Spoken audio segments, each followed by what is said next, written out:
Organização Kunfika Tanque Luarga Silat Petera Timor-Leste e que a SPTL, Kerasakti, sucursal Dili Leste, município Dili, realiza formação em educação cidadã, espiritualidade nos gestão e liderança. Formação para treinador e que a SPTL Kerasakti nebe participa responsáveis clube, subclube, no treinador Sira realiza e fatin salão unital Becora Dili, sábado loron 5 fulang novembro tina rihun rua nulo resin rua. Formação halau ho tema geral ha meeting espírito nacionalismo, no patriotismo ho diatur hikas valor e que a SPTL Kerasakti e a sociedade. Presidente e que a SPTL Kerasakti Silvestre Xavier Sufa e a intervenção hateteng lihusi formação ne treinador Sira loke hikas fali e que a SPTL Kerasakti ne existência baia campo ou fating ne bemak atu hahu fila fali prática arte marciais niang. Além de ne presidente e que a SPTL Kerasakti mos suba membro e que a SPTL Kerasakti Sira Husidili Leste atu hatudo disciplina ni organização no sociedade nyelet.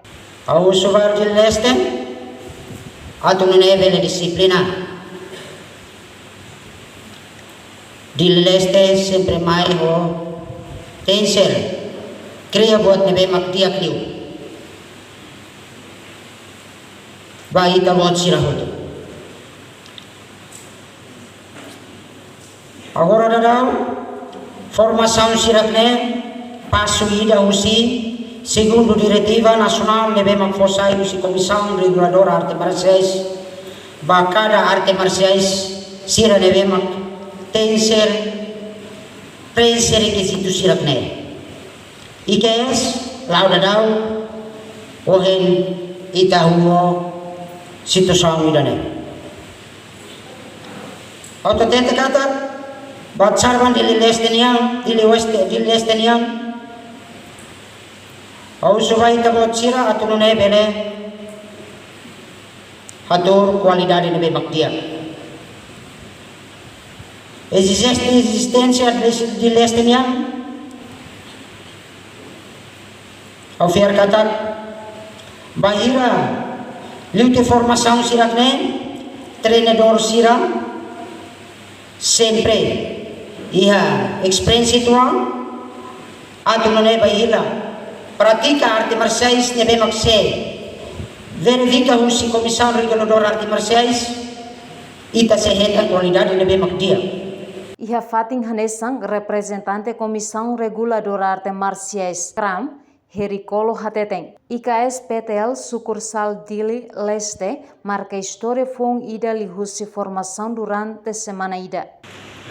Lihusi formação nebe makrau lor durante semana ida ne importância tetebes tambah sa importância tetebes tambah tuir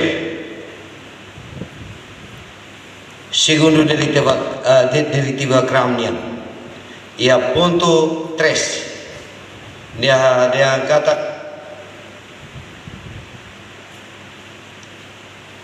treinador ira dia tinggi dominante ia parte espiritualidade, cidadania, ética moral.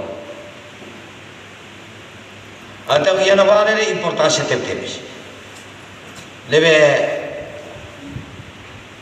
eu am tolo, leve mak indica ia resolução governo número 4 para 2020. Hal formação idanese usi mai usi IKSPTL. Representante CRAM Hericolo Hateteng, mesmo nimai no da representante CRAM, mas be quando CRAM hambricona iha oin, ne haturo estado ho governo ne presença macram. Saiorador iha formação ne, mas husi presidente IKSPTL Kerasakti Silvestre Xavier Sufa, reitor unital Florindo José da Costa. Docente Umpas Afonso Soares, responsável IKSPTL Kerasakti sucursal Dili Oeste, Antônio Justino Ranzel Pinto, no responsável IKSPTL Kerasakti sucursal Dili Leste, Manuel Aparicio. Total participante membro IKSPTL Kerasakti hamutuk atus ida walunulu racing nen. No membro nebe preparaan atus sai treinador hamutuk nain hitunulu racing walu. Reportagem Marciana Amaral, Televisão Timor Post.